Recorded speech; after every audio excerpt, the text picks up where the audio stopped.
Okay, so we're going to go back over the computers. I now have a cameraman, and I just want to make sure that we're completely clear on how to upload, download, and troubleshoot on the computer screens. Number one thing you always want to do when uploading and downloading is connect to the internet. We do have the regular internet symbol right there. Here in Denver, we're going to connect to Marketing PC Network. Not to worry about that. That's just our home network, and I'm going to connect it. Now, the first thing you're going to have to do when you get on site in this particular case is you are going to want to upload the new program that has been put on the screen.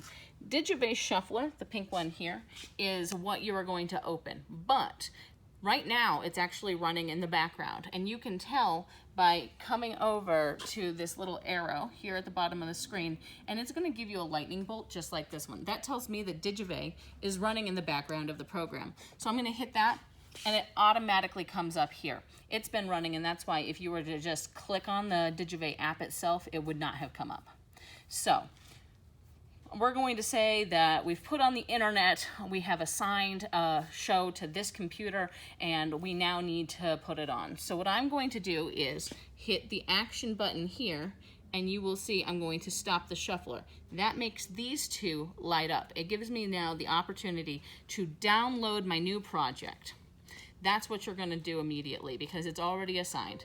When we pull out over here, you can see that this station is set for Pueblo Chili Fest, which is a show that we've worked before. It's already on there, and so I know it's good. In your particular case, it will say, do you want to upload Texas Legends, no OPC, and you're going to hit OK, and it will start to go through. Something to notice is up here at the top, it says status, and right now it's accessing the server. So right now we're connected to the internet and it knows what we're doing. And what you want to wait for is for this to stop saying access server and say download completed. And that's when you can exit out of this part of the Digibase program and open it up right here with the Digibase launcher. So I'm going to hit that a couple of times. This one can be a little bit of a pain. It'll always pop up this little window that's in the center of the screen. So there's two ways to handle this. You can go through and touch it a couple of times and it will pop up. Sometimes it'll fight you. In this particular case, it came up nicely. So now you can see that I am at my start screen right here. This is perfect. If it's the Texas Legends start screen with no OPC, then you're where you want to be. But it only ever opens up the very last program that it ran. So in your case, it's going to open up the OPC program from, it will generate the instant winner. So what you're going to want to do is you're going to tap this top left corner and the bottom right corner, and it's just like 1, 2, 3, 4, and it'll go away. It'll bring you back to this screen where it says projects. It's always going to give you the time and the date. Go ahead, and this is a great time to check that that's all accurate. It is the 11th month, 20th day, 2019. The time is right here in Denver, so I am good to go. I'm going to close that. This is all okay. You can close that.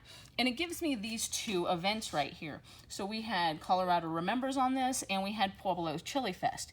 In your case, there will be two events on there right now as well. You're going to have your Texas Legends OPC and your Texas Legends non-OPC. And you're going to select whichever one you want to run. So if I wanted to run Colorado Remembers instead of Pueblo Chili Fest, I'm going to select OK.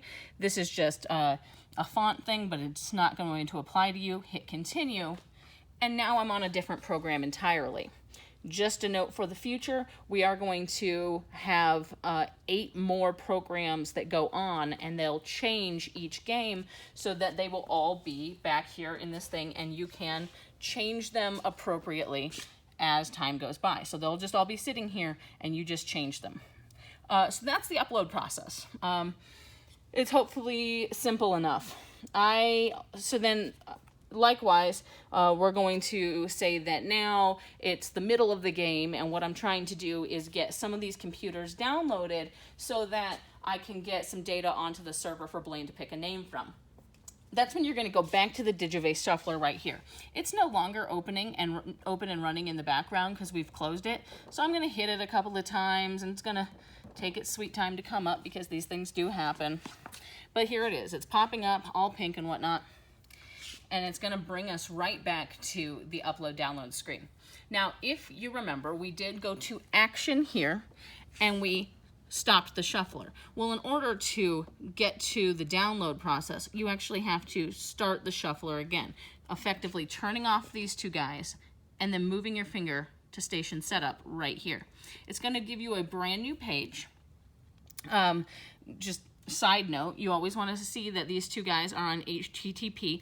They won't change, but sometimes if they do, it'll cause you not to be able to download. So just kind of give that a glance. Transfer on demand. This is the one we're going to pick here. It's going to light up demand transfer. I'm going to click that. And now here it gives me the option of picking which one I want to download. So I'm going to click Colorado Remembers. Let's see. This selected project, if you can see from our little bubble here, does not have any results in the folder. That's excellent. That means when we did this show, we downloaded them all completely and they're on the server and when they were able to be processed. Now we're going to check to see if Pueblo Chili Fest. This one also is good. So we can see that there were originally 33 results in this folder, but does not have any new records to be transferred. That's how we want all of the screens when we're uploading, when we're downloading our shows. So you want to wipe it entirely clear. One thing that you're really going to want to do is make sure that when you go in, you select it, this would be lit up. If there were any transfers to be made, I would be able to say, okay, I'm going to okay that, and it would give me a box and it would disappear. And then a small box would come up that says there were 33 records to be transferred. But something to note is that sometimes, if you're not paying attention each and every time to each computer, that it'll say, 29 records were transferred. Basically what happens is if the internet glitches or anything, records can get stuck in there. And so you just want to always, always, always double check it, because when you double check it, then you can make sure there's not one or two records, because that can ultimately result in tens of thousands of dollars for Breckenridge Grand Vacations. We don't know if those people that we're accidentally leaving on here are buyers or not, and we can't just go double back and get that later. So that's one of the big ones that we want to make sure. And then also we want to make sure everybody gets their chance to be a part of our giveaway process. I mean, if we're not getting all the names into the server, they're not all a part of the giveaway.